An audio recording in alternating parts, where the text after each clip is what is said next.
buka video je. Online. Okey. Orang nak berkenalan dengan Cik Noah. Oh, okey. Maaf ya. Okey.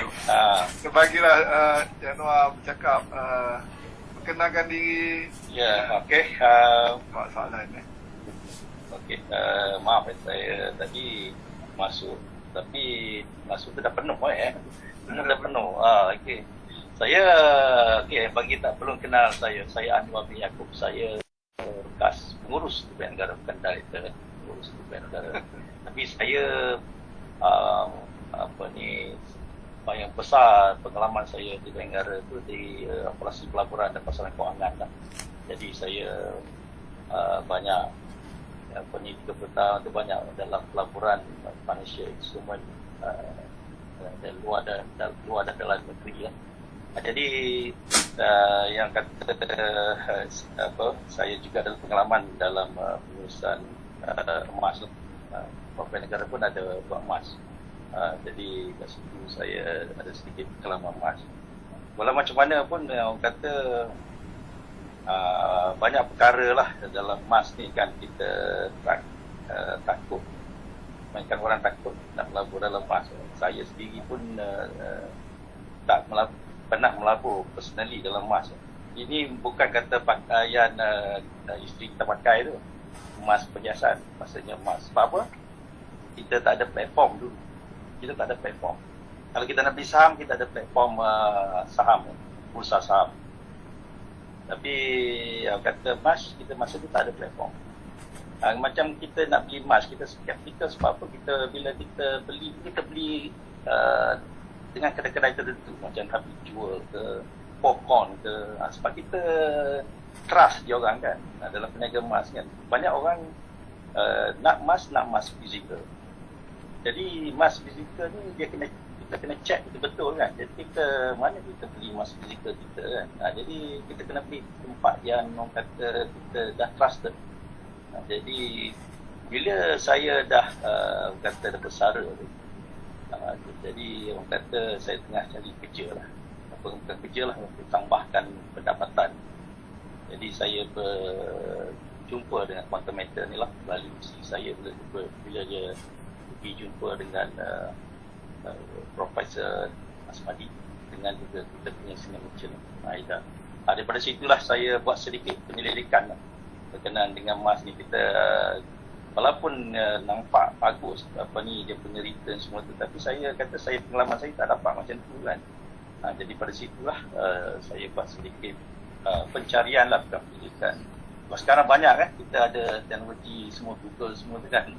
Jadi situlah kita tengok alert list Bank Negara, alert list SC semua tu kita tengok semua, tak ada. Dan lepas tu saya tengok siapa pengarah dia lah. So daripada situ saya tengok one of the kita punya chairman Haji Puan Haji Kamar itu, saya punya bos masa zaman dia head corporate. Jadi ke situlah saya terus juga lah tengok webinar seperti ini, tengok apa, macam mana kita dapat pulangan yang tinggi. Jadi isu sekarang kan, macam mana pulangan yang tinggi itu. Jadi kita ada caranya melalui kita punya GAE. Itu kita dapat short term orang kata leverage daripada quantum meter. Bagi kita ada modal 10% satu dan dapat emas 9. Itu adalah leverage yang kita dapat. Ini patuh syariat sebab kita ada akad semua. Itulah. Pada situlah saya bermula dengan quantum meter dan saya sangat berpuas hati. Jadi sebanyak berbanding saya macam mana saya terlibat dengan quantum meter. Okay. Ada apa-apa lagi yang saya nak share? Apa yang nak tahu? Kita boleh tanyalah.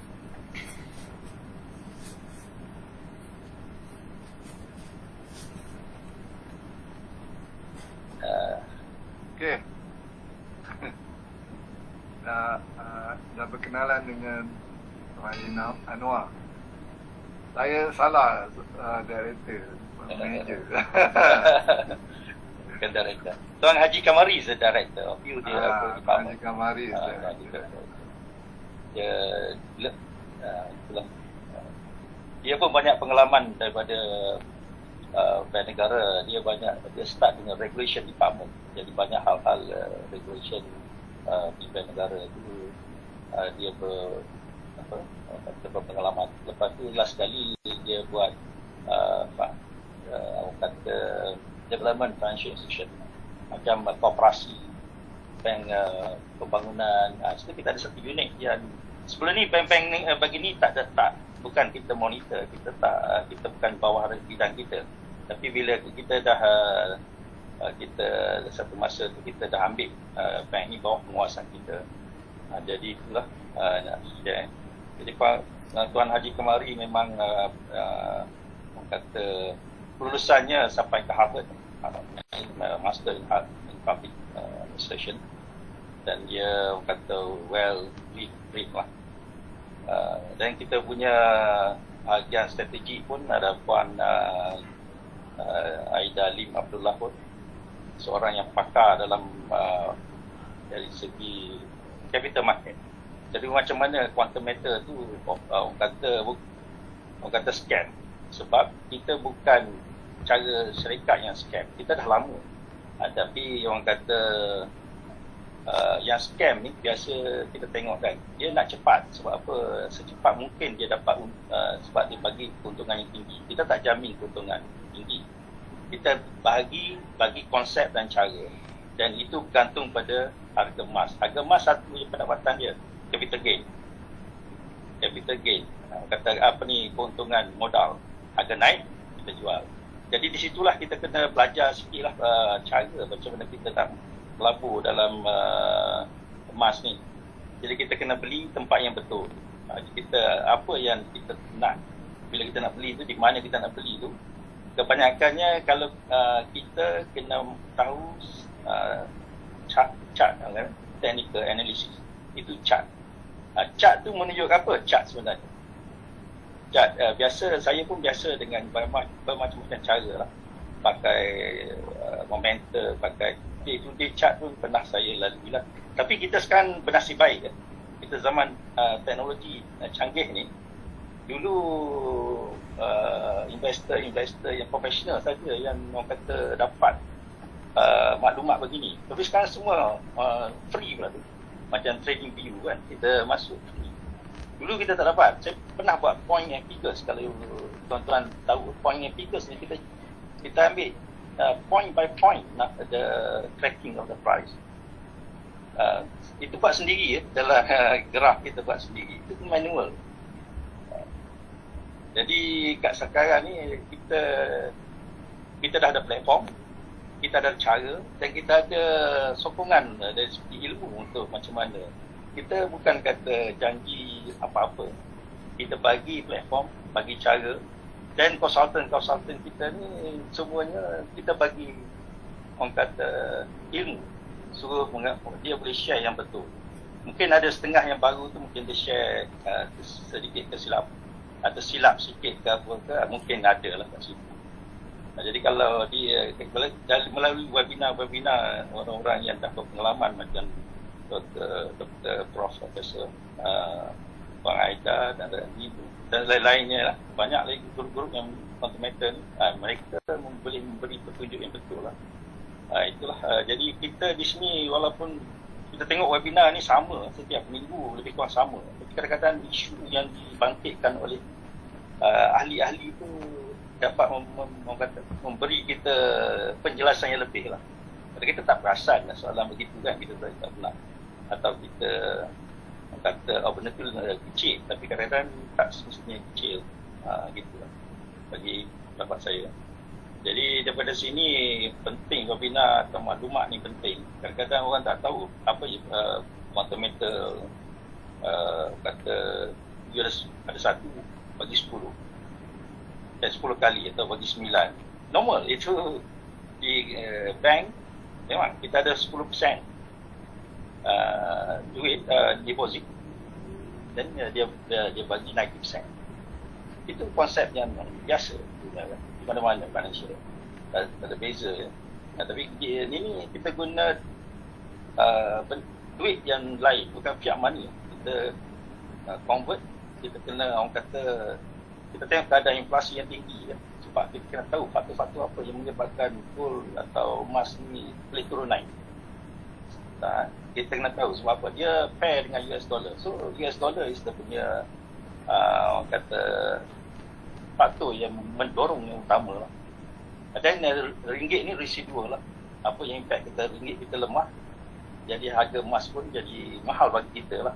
Gitu lah. Tapi the main is US dollar. Sekarang kita tengok kan, Fed tengah aggressively orang kata try to curb dia punya inflation tinggi sampai 9%, 9.1. Apa dia punya target Fed Reserve punya target 2%.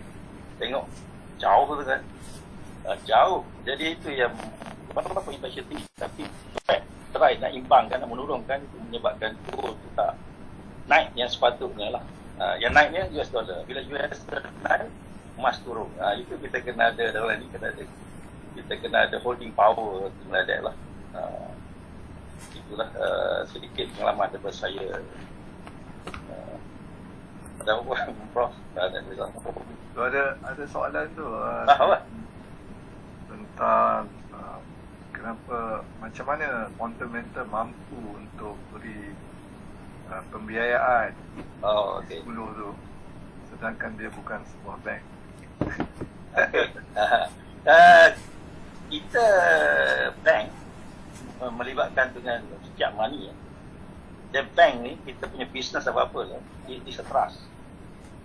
Bila kita trust satu, kita tahu bank tak run bank yang duit cash ni, dia tak akan kalau semua orang keluarkan duit, bank tak akan kata run out of money lah. Tapi dalam bank kita guna 10%. Orang akan keluar duit 10%. Tapi kita di sini bukan bank, kita adalah emas. Tapi modus operandi saya tengok lebih kurang sama lah. Dia ada bullion bank. Quantum Metal ni company yang orang kata salah satu company yang pengedar untuk First Mint. First Mint ni company minting untuk Australian Western Australian government. Jadi kat situ dia bagi kita facility. Jadi facility, jadi daripada situlah kita mendapat orang kata trust daripada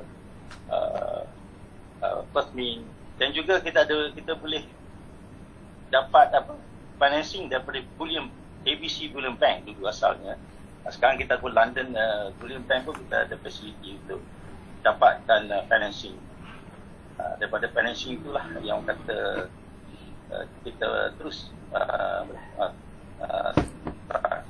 dapat membagikan pembiayaan dalam GAE produk. Inilah. Tuan Haji Anwar ada tanya soalan ni simple je. Mereka tanya Quantum Metal dah berdaftar dengan bank negara ke? Itu sebenarnya Quantum Metal ni company emas, syarikat emas. Bank negara adalah syarikat yang daftar dengan bank negara adalah bank, financial institution dan money changer. Lain tak ada. Jadi bank negara dia ada spoke dia sendiri. Syarikat emas adalah syarikat bawah SSM. Tapi oleh macam mana pun orang kata dia reporting agency di bawah AMLA. Jadi dia dah rapat dengan bank negara lah, rapat dengan radar bank negara lah, dan also ada SC dan ada polis. Tapi kalau melibatkan deposit taking, itu bank negara itu salah lah, sebab yang atau efek yang efek di orang kata di Malaysia ni dia boleh buat ada bank aja, money changer. Itu salah lah. Deposit taking pun salah. Tapi orang bagi pembiayaan tak salah. Itu bawah kementerian lain, bukan bawah bank negara. Okey, terima kasih Doktor. Tuan Haji. Jadi orang kata siapa tengok, sebab apa ramai orang kata tak berdaftar ni ada. Saya rasa gini, bila ada company yang diserbu, bank negara ada kan, sebab itu bawa AMLA bawah AMLA, Anti Money Laundering Act. Biasanya company yang dikena tu dia ambil deposit taking. Macam kedai emas, kita ambil deposit taking, kita jual emas. Kita ada emas yang dijual. Jadi tak ada deposit taking kat sini. Tak. Itu bezanya lah. Kalau SC pula orang tanya, dah daftar dengan SC tak? Kedai emas bukan capital market dah. SC tu ada capital market, dia handle capital market. Capital market ni maknanya issue bond, issue share, itu memang bawa SC. Tapi kedai emas ada issue tak? Bond tu, kalau ada issue bond untuk dia punya running capital, dia kena report to SC lah. Dia perlu kena keluar prospectus semua tu lah. Tapi dia tak ada issue kan, dia emas. Dia punya orang kata commodity emas. Jadi masing-masing agensi tu ada dia punya skop sendiri lah. Itu daripada itu jawapan itu saya lah. Tuan Haji, soalan susulan. Sebuah kedai emas yang berdaftar dengan AMLA dengan ACFA ni, apakah maksudnya mereka perlu kena beri update kepada Bank Negara atau macam mana? Dia kena tengok transaksi yang dibuat oleh member dia, ahli dia tu yang meragukan. Dan transaksi yang melebihi daripada threshold, katalah 50,000 dia kena report lah. Dalam kita punya reporting tu dalam sistem online reporting, dia bertanggungjawab untuk tengok ni money laundering ke apa ke, dia kena report lah. Dia kena faham. Bila kan kita pergi ke bank akan tanya you kalau duit ni daripada mana, you kena isi kan, dia isi borang. Itulah, dan dia bank akan report. Samalah yang agensi, reporting agensi ni akan buat yang sama. Okey, maknanya pihak kedai emas ataupun pihak kontometer yang perlu memberikan maklumat seandainya ada sesuatu yang mencurigakan. Mencurigakan, yes, itu wajib. Sebab dia ada bawah kategori kedai emas, ada orang kata casino pun kena. Dia kena report tempat yang itulah, tempat yang boleh kita launder money kan. Masa duit. Apa lagi Saya rasa ini peluang baik ni. Sesiapa yang ada soalan yang selalu yang orang-orang yang buat fitnah di luar sana, memang bagus ni soalan-soalan beri kepada Tuan Haji ni. Siapa yang ada soalan lain lagi? Ada soalan pasal ni. Dah jumpa CEO ISRA.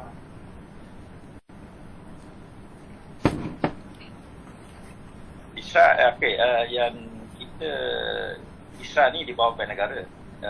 Subsidi macam kata ditubuhkan oleh Bank Negara. Sebab kita nak jadi center, Islamic center kan. Jadi kita ada research.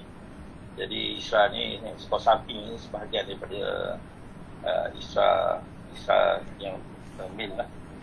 Jadi kita ni develop Malaysia. Sekarang pun kita boleh dikatakan Malaysia adalah pengeluar bond yang terbesar patuh syariah.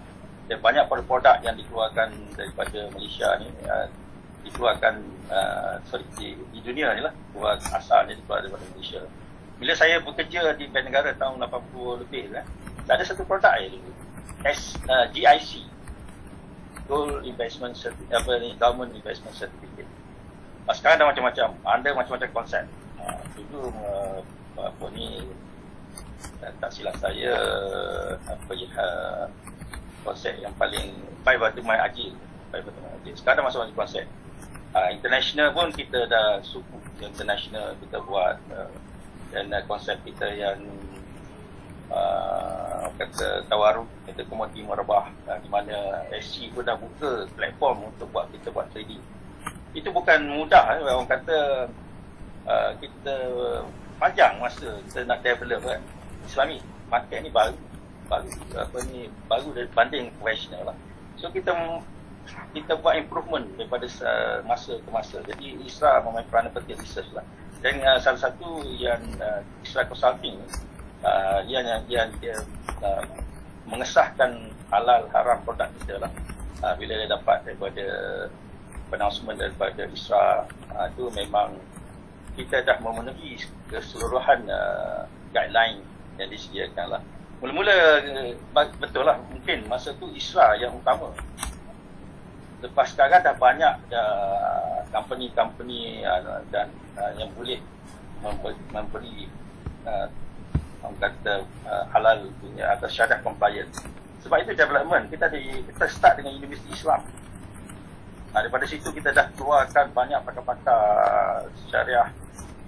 Daripada situ kita bukan kata timbul macam tu, kita ada usaha-usaha pembangunan daripada financial market semua ni.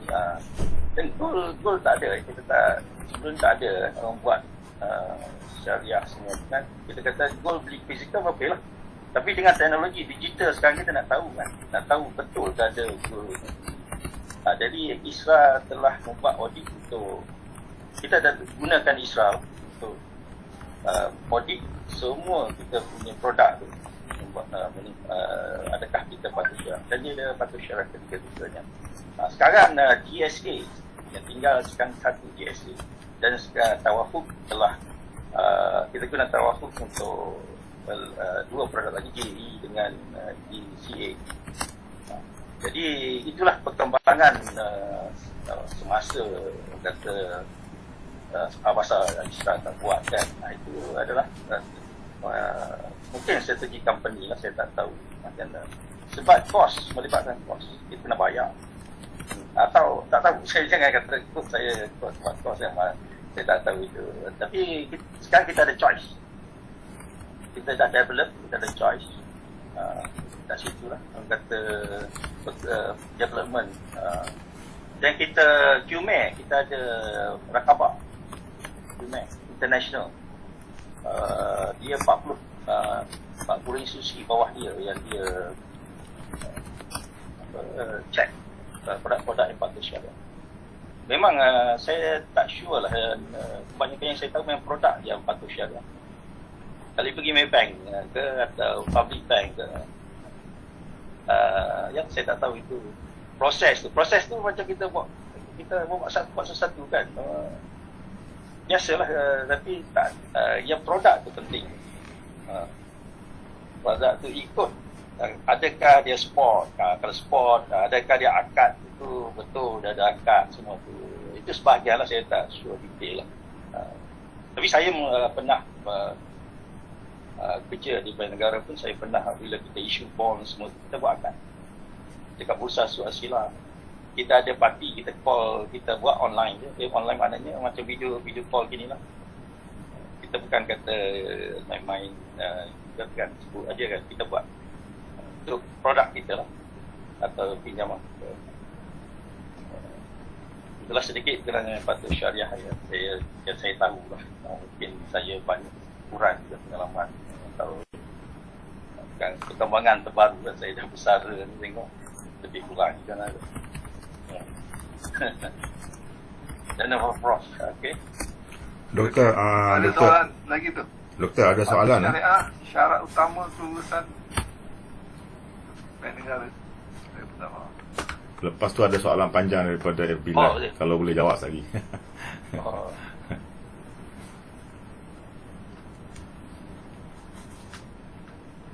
Itu kita orang kata dengan first meal tu kita tak bukan syarat, kita tak ada rasa itu bukan nak kata akad kita yang akad pembiayaan you buat kat sini JE bila you nak buat pembiayaan, company akan bagi you, katalah you beli 251 unit kan, company akan bagi you 2,250, dan 2,250 yang tu komoditi, dia akan beli komoditi dan campur dengan proceed yang kita kena fee tu. Jadi 225 campur fee kan setahun.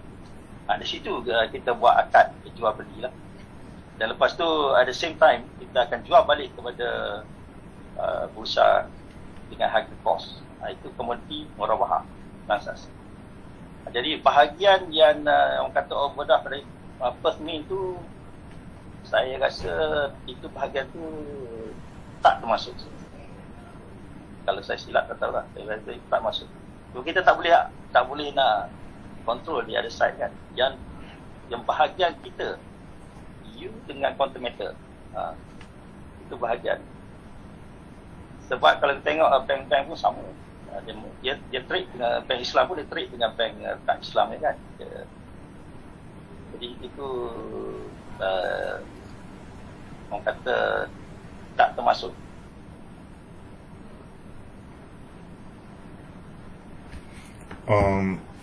Rasanya soalan ni tadi dia rujuk kepada apa yang Dr. Asmadi terangkan berkaitan dengan apa tu, bullion bank semua tu.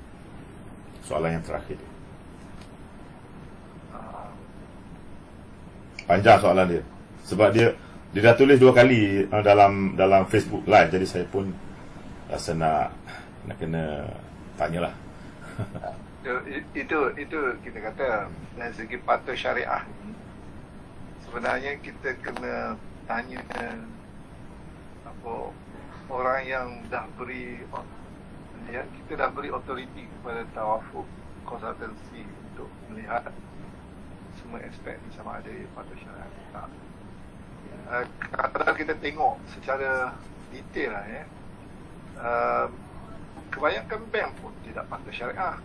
Kalau kita halus betul-betul, kebanyakan insurans takaful pun tak patuh syariah. Kalau kita nak betul-betul 100%, memang tak.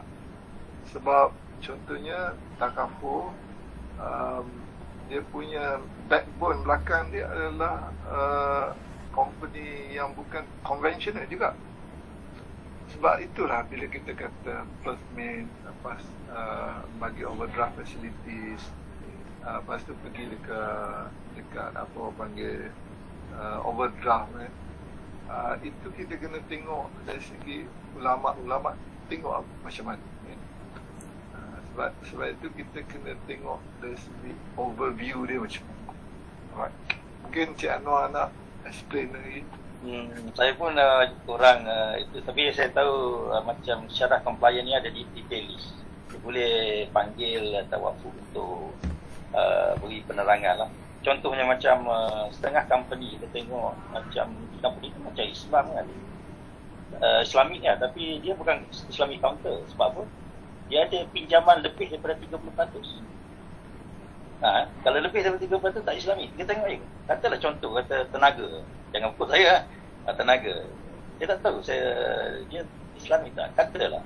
Kalau dia lebih daripada 30% memang tak Islamik. Tak. Itu requirement. Although kita kata dia terlibat dengan benda pinjaman yang kata tak patut syariah. Tetapi kalau dia kurang daripada certain level, syariah dia boleh terima. Itu contoh lah katalah company mana kita kata dia macam syarah company. Tapi ada item yang dia tak boleh menyebabkan dia tak boleh patuh boleh syarah compliance punya asset. Tak boleh. Kita tengok kita nampak senang kan. Kata itulah dia ada list dia, panjang list dia lah nak dia orang kena beritahu lah list dia. Kalau you baca macam untuk gold, you baca AUF standard. Countermeasure standard, monogly standard AUF. Dan ISRA dah kata patuh syariah kan. Authority, orang yang punya authority. Kita tak ada, kita tak tahu list yang panjang tu. Bila dia dapat halal, kata Jakin kata halal, kita kata halal lah, kita kan. Jangan kita tengok orang pakai tudung makan, kita kata halal, tak. Tapi orang kita pergi kan bila tengok ramai orang Melayu makan ni, benda tu halal. Walaupun ya betul. Saya rasa kerana mereka ada yang kita panggil yang beri fitnah lah. Mereka cuba mengorek kerana mereka nak mereka dah ada idea macam nak kata scam. Jadi mereka pun carilah kononnya ini itulah. Jadi apa bagi pun tak percaya. Even contoh ada soalan ni, kita bagi contoh, ini tengok bekas pengarah bank ini pun dah join countermeasure. Mereka tak endahnya. Jadi begitulah. Apa kita cakap pun mereka takkan kisahnya. Begitulah. Ya, betul. Tapi itulah kadang-kadang dia tak kata tak sedidik dengan detail lah. Dia terus kata, dia tengok yang lepas kan, lepas. Lepas kalau gini scam. Ya. Saya pun kata return 100%. Tak mungkin saya kata 6% tak cantik kan. Tapi ada cara dia lah. Ada cara dia menggunakan gold kita banyak cara. GAE kita kalau kena price yang rendah, kita boleh 100%. Modal 1,000 kita dapat untung 1,000. Dan pernah orang kata saya tak pernah dapat lah, tapi yang 50% tu dapat. 50% untung ya. Itu usaha kita sendiri ya. Itu usaha kita sendiri ya. Sebab kita pakai stages kan, ada stages dah banyak lah, ada stages rugi, ada. Saya pun rugi. Ada yang rugi, ada yang untung. Itu. Jadi bila kita jual beli itu dibenarkan, tapi kita orang kata riba tu memang riba. Actually dia sama lah macam platform orang jual beli saham, sama je, dia platform je. Kita platform ya, sediakan platform. Itu ada orang yang tanya tu, apa pandangan Tuan Haji dengan skim-skim emas scam yang sebelum? Yang saya tengok skim, saya tak pernah kena scam lah, nasib baik lah. Sebab kita di bank negara ni regulator, kita tak boleh buat pinjaman loan dengan bank tu tak boleh buat. Tak boleh. Kita very discreet. Yang ni untuk pegang beli emas untuk jangka pendek JE pun yang saya tahu orang bank negara tak boleh. Kita tak pernah. Kalau you tak payah jual ke orang bank negara dia. Orang IC pun sama. Pencen dulu. Atau pencen dulu. Jadi okey, orang kata scam ni biasa dia orang kata dia punya modus operandi cepat lah. Dia nak cepat, secepat mungkin lah. Jadi bila secepat mungkin maknanya dia guna orang selebriti, apa macam-macam lah, orang yang kenal kan, boleh tarik kita cepat. Dan dia janji yang penting sekali dia janji keuntungan pulangan balik tu amat tinggi lah. Sekarang constant. Dia janji. Itu kalau janji 15% tu susah lah, kecuali dia buat bisnes kan. Kalau buat bisnes boleh 30% nasi lemak semua tu, kedai makan saya dengar 30% saya tak tahu. Jadi kalau investment, kita boleh tengok kalau PNP tu, PNP apa dia investment? Dengan PNP share, pernah kita dapat pernah lah double digit rasa zaman-zaman dulu kan. Tapi sekarang kita dapat berapa? Kita dapat 5%, 6%. Itu yang legit ya. You tengok benchmark lah, you tengok benchmark. Orang yang buat saham, orang pakar-pakar, bukan kata orang biasa-biasa, pakar, semua pakar tu. Jadi bila pakar pun tak boleh nak buat return 30%, 40%, 50%, maknanya yang dapat tiba-tiba timbul. Tiba company yang claim dapat buat pulangan macam tu. Jadi berhati-hatilah. Dia makan mengambil masa kan, bila guna selebriti ramai orang masuk. Bila orang masuk, dan satu hari dia tak dapat tampung piramid scheme kan, memang jatuh lah. Tapi setengah orang ada, dia suka masuk company ni. Kalau dapat awal, dia dapat untung. Keluar cepat lah. Dia kena keluar cepat lah. Dapat untung ke, dapat modal dia masuk je balance tu. Ada orang yang masuk. Dia setengah orang. Tapi saya harap kalau dapat orang yang kata datang minta 15 double digit 50% tu, hati-hati lah. Check dulu siapa pengarah dia, apa company yang dia buat. Kalau gold kita tahu kan, jadi kita dah belajar gold, dia naik, dia tak ada double income, dua income tak ada, dia ada satu income je, pendapatan. Kecuali kalau you jadi reseller, you dapat lagi pendapatan, dia dua jugalah, jadi reseller atau consultant.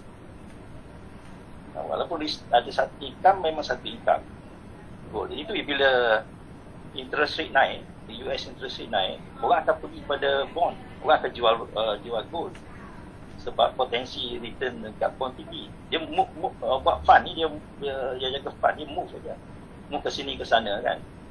Jadi kita kena tahu ciri-ciri pelaburan tu. Macam mana dia dapat 50%? Dia boleh calculate, tanya dia macam mana you boleh 15% atau 20%. Kena betul-betul tahulah, ada project paper ke, ada prospectus ke, kena tahu. Daripada situlah yang saya tahu dia guna selebriti tu tangkap kan, atau sesiapa je lah yang kita rasa dia betul kata pernah dia guna apa ni raja-raja kan, kerabat semua kan, itu okey tak ada masalah. Tapi you kena check sendiri, make sure you check sendiri macam mana dapat. Macam ni UAE kata 100% return kan, pro kan. Tapi ada cara je lah, tak semesti kita dapat, tapi ada cara. Kalau betul cara dia, cara Prof kata reimburse balik duit tu kan dalam masa kata ada 10 kali keluar masuk dengan 30,000 kita dapat jadi millionaire dalam masa 5 tahun. Itu kalau kira matematik memang betul, tapi kena disiplin lah. Jangan bila dah dapat 100% tu you terus you pegang lagi nak dapat 150%. Dalam trading itu masalah. Saya pun kita professional investment, kata fund manager ni, kita ada SOP. Bila kita kata certain level kita beli, kita ada cut loss. Tapi kat sini emas sebab dia kita tak ada cut loss, tak ada margin call, tak ada cut loss.